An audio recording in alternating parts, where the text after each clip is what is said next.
Bismillahirrahmanirrahim. Assalamualaikum warahmatullahi wabarakatuh.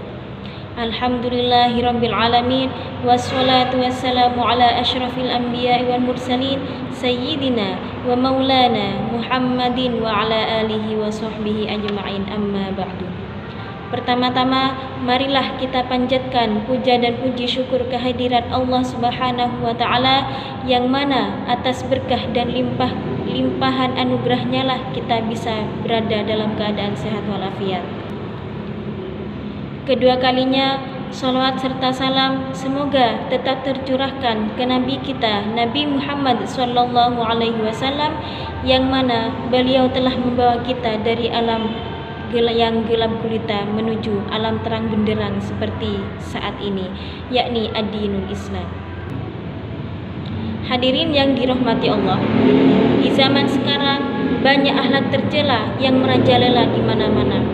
Salah satunya yaitu pencabulan dan lain-lain. Nah, hadirin yang dirahmati Allah, di sini saya akan mengulas sedikit tema tentang menghindari akhlak tercela. Sebelum masuk pada tema pembahasan hari ini, saya akan mengulas sedikit tentang akhlak. Apa sih yang dinamakan akhlak? Akhlak menurut Kamus Besar Bahasa Indonesia berarti budi pekerti atau tingkah laku. Sedangkan akhlak menurut beberapa tokoh atau ulama, salah satunya yaitu menurut Imam Al-Ghazali. Beliau berpendapat bahwa akhlak merupakan sifat yang tertanam dalam jiwa manusia yang menimbulkan berbagai macam perbuatan dengan mudah tanpa adanya pemikiran atau pertimbangan. Secara garis besar, akhlak dibagi menjadi dua. Yang pertama, akhlakul karimah atau sering kita sebut dengan akhlak yang terpuji, seperti contoh tolong menolong, qanaah dalam hidup, serta selalu bersyukur. Yang kedua yaitu akhlakul madmumah atau istilah lainnya yaitu akhlak yang tercela. Contoh dari akhlakul madmumah yaitu seperti mencaci maki, mencuri dan lain sebagainya. Hadirin yang dirahmati Allah, dari beberapa contoh sifat tercela atau akhlak tercela tersebut, di sini saya akan mengulas sedikit contoh tentang dari akhlak tercela. Yang pertama yaitu israf, yang kedua tabdzir, dan yang ketiga bakhil. Yang pertama yaitu israf. Israf dalam Kamus Besar Bahasa Arab atau berasal dari kata asrafa yusrifu israfan, yang berarti bersukaria sampai melewati batas. Nah, di sini yang dimaksud melewati batas yaitu melakukan tindakan di luar wewenang tanpa adanya aturan yang telah dilakukan. Sebagaimana yang dimaksud dalam firman Allah Subhanahu wa taala yang berbunyi wakulu washrabu wala tusrifu, yang artinya makan dan minumlah serta jangan berlebihan. Nah, dari firman Allah tersebut, maka kita harus menghindari akhlak tercela yang berupa israf atau berlebih-lebihan.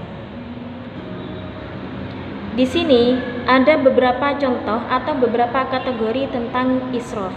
Yang pertama yaitu israf dalam berpakaian. Nah, contoh dalam israf berpakaian yaitu seperti berpakaian yang di luar syariat atau di luar ketentuan dalam Islam. Dalam artian misal ada seorang perempuan yang memakai baju terlalu ketat atau terlalu panjang. Nah, maka itu termasuk berlebih-lebihan dalam menggunakan pakaian. Yang kedua, kategori yang kedua yaitu israf dalam waktu. Misal, melakukan sholat malam atau sholat tahajud yang dilakukan satu malam suntuk sehingga waktu sholat subuh itu ketiduran dan akhirnya tidak melakukan sholat subuh.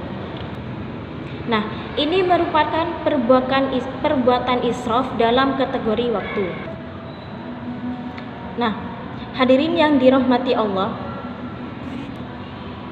contoh perilaku tercela yang kedua yaitu tabdzir.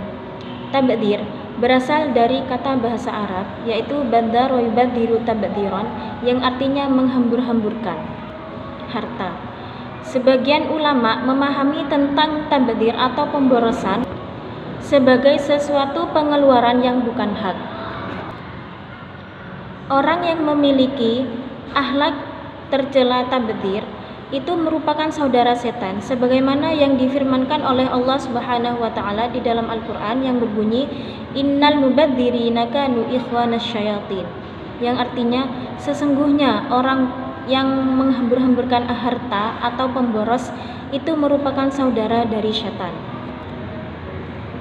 Di sini contoh dari perbuatan tabdzir yaitu memperbelanjakan harta yang tidak ada manfaat dan tujuannya, serta hanya menuruti kesenangan saja.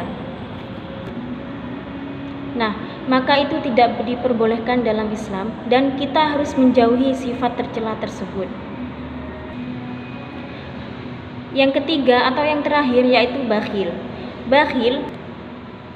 Bakhil merupakan menahan harta yang seharusnya dikeluarkan.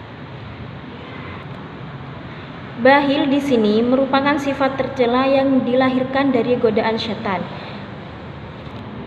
yang dijadikan oleh syaitan jalan menuju neraka.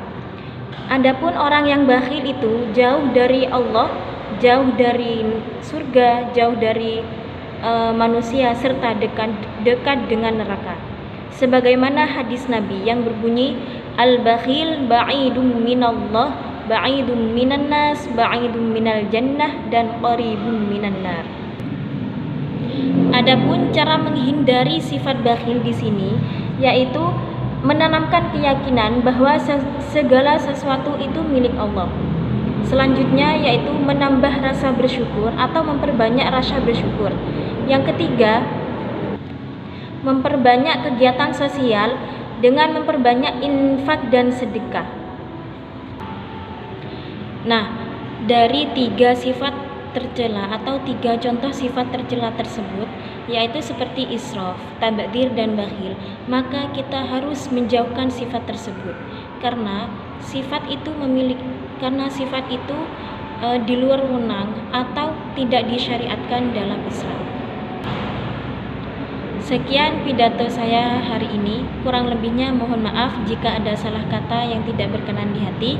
Wassalamualaikum warahmatullahi wabarakatuh.